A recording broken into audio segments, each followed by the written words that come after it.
Welcome to the Pre-Snap Podcast presented by LineStar, your 5 best player prop bets for the Super Bowl on Underdog Fantasy and PrizePicks. I'm Shannon Sommerville. If you don't already have the Underdog Fantasy and PrizePicks apps, make sure to download them and use our promo codes. New users can get up to $100 of your deposit match. Great way to place those prop bets because it is legal in most states. Make sure to grab those. That's the lines that we're going to be using for today. You can also find them in the sports books as well. So this video is applicable across the board. Also check out our Props Edge Plus tool on the LineStar app. It's the tool that we use to help us find the best value in the prop market. The Super Bowl is an event that they have the sharpest numbers, so it's a little bit difficult, more difficult than the regular season in order to place these props because the lines are so sharp and these are the 2 best teams, so there's less areas for us to find a real edge.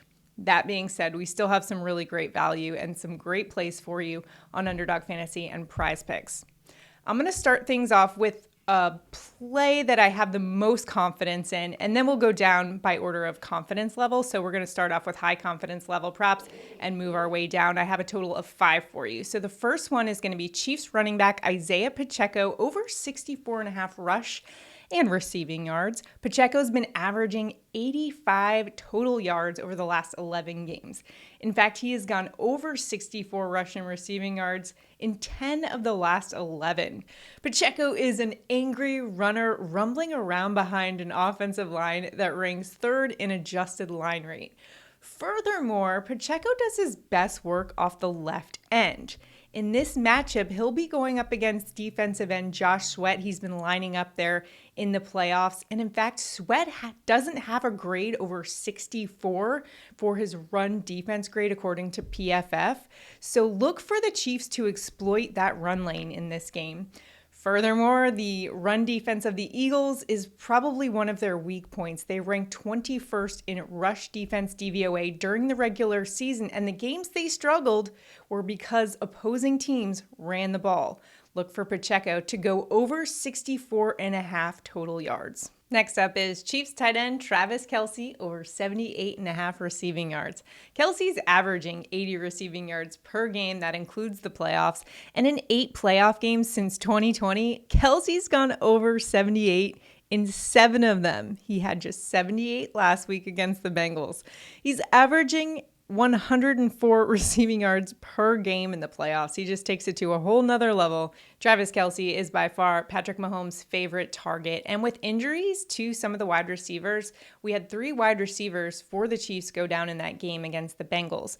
Kadarius Toney, Mecole Hardman, Juju Smith-Schuster all suffered injuries, so it's unclear how healthy they'll be with 2 weeks rest. However, if they aren't all that healthy, that means more volume for Travis Kelce in this game. Going up against the Eagles, who ranked 14th in receiving yards to tight ends. However, they really haven't faced many talented tight ends. In fact, only 4 that rank in the top 10 in receiving yards. The first was Evan Ingram, and he put up just 16 receiving yards. However, in that game against the Jacksonville Jaguars, it was a rainy game. There wasn't much passing going on in that game, so we can kind of take that into consideration. Then the next game was Pat Freiermuth. He had 57 yards in that game. And then Dalton Schultz put up 43 and George Kittle had 32 receiving yards. And he didn't even have a quarterback that can really throw in that game against the 49ers. So I'm taking Kelce over 78.5 receiving yards. To the Eagles, I'm taking quarterback Jalen Hurts under on his passing yards. It's currently at 238.5 and I'm going under. Hurts is averaging 234 pass yards per game and has gone under in 75% of games this season. He hasn't even gone over since week 15. He hasn't thrown for over 154 yards in the playoffs.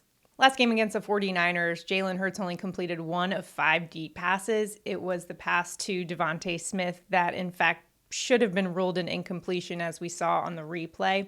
There are now some lingering concerns about Jalen Hurts and the health of that shoulder and whether he can complete those deep passes, and surely the Chiefs will be looking to exploit that weakness in the Super Bowl game. Now, going up against the Kansas City Chiefs, while they rank 20th in pass defense DVOA in the regular season, they've been much more buttoned up over the last 7 games or so. In fact, opposing quarterbacks are averaging just 216 passing yards in that span, and just one quarterback has thrown for more than 238.5 passes passing yards. That was Joe Burrow last week. He put up 270. So I'm taking Hurts under 238.5 passing yards. Another underplay here, Chiefs running back Jerick McKinnon under 22.5 rushing yards. McKinnon's averaging 17 rush yards per game, and he's gone under for the last 5. In fact, he's gone under 71% of the time this season. McKinnon's usage has really taken a hit. Only once in the last 5 games does he have more than 5 carries. It's really been the Isiah Pacheco show, and while this Philadelphia Eagles run defense has been their weak spot, McKinnon's just not getting enough volume for us to be able to take the over here. So it's a good spot for us to fade it and take McKinnon under 22.5 rush yards. Lastly, I'm looking at Eagles tight end Dallas Goedert over 46.5 receiving yards. Goedert's averaging 56 receiving yards per game. That includes the playoffs. He's gone over in 8 of 14. While he only had 23 last week against the 49ers, let's be honest, the game was basically over at halftime, and the Eagles just ran the ball the second half. They had no need to throw the ball. In this game, they will, though. Going up against a Kansas City pass defense that ranks 19th in pass defense DVOA versus the opposing tight ends, so not a bad spot, especially when you consider how well Hayden Hurst did last week for the Bengals. Going up against the Chiefs this week, I expect Goedert to have a nice game as well and hit his respective over in this one. He's been a MVP for us in the prop department all season long. I expect that to continue in the Super Bowl. I'm taking Goedert over 46.5 receiving yards. Those are 5-player prop bets for you on Underdog Fantasy and PrizePicks. Remember, if you would like to download those apps, use our promo codes below and you can get up to $100 of your deposit matched. Great way to place your prop bets. It is legal in most states. Make sure to check that out. Also check out our Props Edge Plus tool on the LineStar app. Again, what we use to help us find all of the stats and leverage in the prop market. Make sure to check that out at LineStarApp.com. And lastly, if you're watching us on YouTube, make sure to like this video, subscribe to our channel, and sign up for notifications. This is just the first video for prop bets. We'll be updating it throughout the week as the lines change, and we will have specific videos for Underdog Fantasy and PrizePicks, so you want to keep up with us there. And also we will have a daily fantasy video for all you DFS players out there as well, so make sure you keep up with our channel here. Good luck in all of your prop betting this weekend. We'll see you next time.